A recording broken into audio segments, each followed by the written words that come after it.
ചേട്ടാ ചേട്ടാ ഈ വട്ടം കപ്പ അടിക്കും. ഈ വട്ടം എല്ലാ വട്ടം അയ്യത്തെ കപ്പ അടിക്കുന്നത് എലിയ. ചേട്ടാ കപ്പയല്ല, പിന്നെ വേൾഡ് കപ്പ് ആരടിക്കുന്നു? വേൾഡ് കപ്പോ? അത് സംശയം എന്തുവാ, നമ്മുടെ അർജന്റീന നമ്മുടെ മെസ്സി കൊണ്ടുപോകും. പൊതുവെ മെസ്സി ഫിഫ പോയി എന്നാ പറയുന്നത്, അതിനെപ്പറ്റി എന്താ പറയുള്ളത്? എടാ അത് ശത്രുക്കൾ പറഞ്ഞുണ്ടാക്കുന്നതിലൂടെ. എന്നെ പറ്റി എന്തല്ലേ ആൾക്കാർ പറയുന്നത്? വെറുതെ കളിച്ചതോ? വെറുതെ അല്ല ആരും കളിക്കുന്നത്, എല്ലാവരും ഇഷ്ടം പോലെ കോടിക്കണക്കിന് പൈസ വാങ്ങിയിട്ടാ കളിക്കുന്നത്. ചേട്ടാ വെറുതെ അല്ല, ടീം വെറുതെ. ഓ മറ്റേ കേപ്പ് വെറുതെ. അതെ അതെ, അവന്മാര് സൂപ്പർ കളിയല്ലേ കളിച്ച്. ആന്ന് സൂപ്പർ കളിയില്ല. അപ്പം ഈ വട്ടം കപ്പ് അർജന്റീന നേടുന്ന ചേട്ടൻ പറയുന്നത്. പിന്നെ ഉറപ്പായിട്ടും ആമോസ് കൊണ്ടുപോകും. ചേട്ടാ ആമോസ് അല്ല, ആമോസ് അർജന്റീന. ആമോസ് തന്നെ കൊണ്ടുപോയി വട്ട കപ്പ്. ചേട്ടാ ഇതൊക്കെ ആണെങ്കിലേ ചേട്ടാ ഇങ്ങനെ മദ്യപിച്ച് നടക്കരുത്. ചേട്ടന്റെ ഭാര്യ ഉണ്ടോന്ന് വിചാരിക്കും. എടാ അവളെ പറ്റി മേളം മിണ്ടി പോയി. അതെന്താ ചേട്ടാ? എടാ അവള് കഴിഞ്ഞ ആഴ്ച ഫേസ്ബുക്ക് വഴി പരിചയപ്പെട്ട ഒരുത്തിൻ്റെ കൂടെ ഇറങ്ങിപ്പോയി. എന്നിട്ട് 2 ദിവസം കഴിയുമ്പോ തിരിച്ചു വന്നു.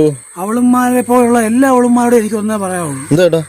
എടാ ചാറ്റാൻ 100 പേര് കാണും, പക്ഷെ പോറ്റാൻ ഒരാളെ കാണും. അറിയാം? ശരി ചേട്ടാ. ശരി.